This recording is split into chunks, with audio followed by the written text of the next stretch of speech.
Chapter 5. The boys set off to see Bastien Mulder. The house was on a hill and was a nice shade of Tiffany blue with a white roof that matched the porch and the door. The flower beds contained a bouquet of yellow roses. It was a small but beautiful house. John and Jackson approached the house and knocked on the door, ready for whatever may happen.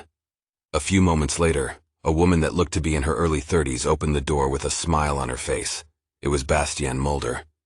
Mrs. Mulder had light skin with dimples on either side of her smile, blonde hair that was pulled into a ponytail with side-swept bangs, and hazel eyes. She was wearing an azure blue blouse and the sleeves were rolled up to her elbows. Her jeans were cuffed at the bottom, as that was the style these days. White sandals and a white apron. "Oh, visitors, how lovely. Why don't you come in? I just baked some cookies," Mrs. Mulder said, beckoning them to follow. John and Jackson looked at each other. Jackson shrugged and followed Mrs. Mulder. John did the same. They walked into a kitchen. The walls were slightly deeper blue than the walls on the outside. The counters were white marble, as was the island in the center of the kitchen. There was a large gas stovetop. An oven with a microwave was above it.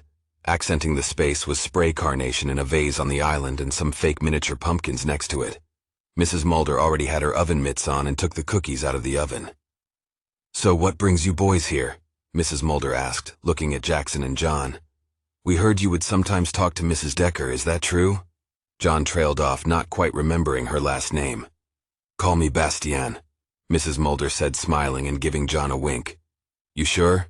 Not your Mrs. Insert last name here?"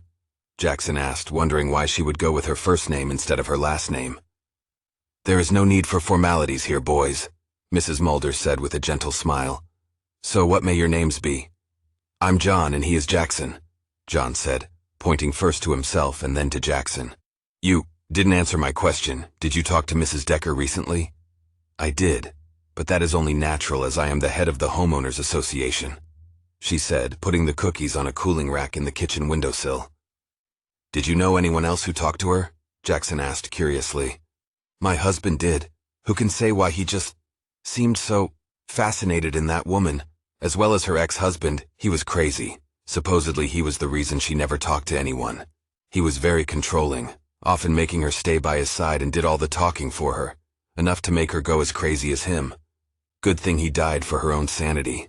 But what do I know?" she said, looking away, lost in thought about something. Whatever it was, her smile didn't waver. "Do you know what happened to Mrs. Decker's former husband?" Jackson asked. "He was found dead in the river near here. No one knows how or why. Police figured he had been drinking, which was often his way. Still, some think it was his wife. Who's to say? Others think it was Helga. They used to be best friends back in the day. That was before my time, but you hear stories." "Do you think we can speak to your husband?" John asked. "He is over at the graveyard visiting someone, who knows who. Maybe his mother," Mrs. Mulder said, looking away again. The boys felt uneasy about how open she was to answering questions that two young teenagers didn't even know what asking without questioning why it was important and what her husband might know. She seemed adrift in thought. "Well, thank you having us and sharing what you know," John said. "Why don't you stay for cookies? They're almost done cooling." She looked over at the cookies on the windowsill. "We'd love some," Jackson said before being cut off by John. "We're good, thanks, but we really got somewhere to be," John said, grabbing Jackson's wrist, pulling him away from the house. They were down the block and round the corner before Jackson turned to John to ask, "What was that about?" "I just had a bad feeling about it," John shrugged.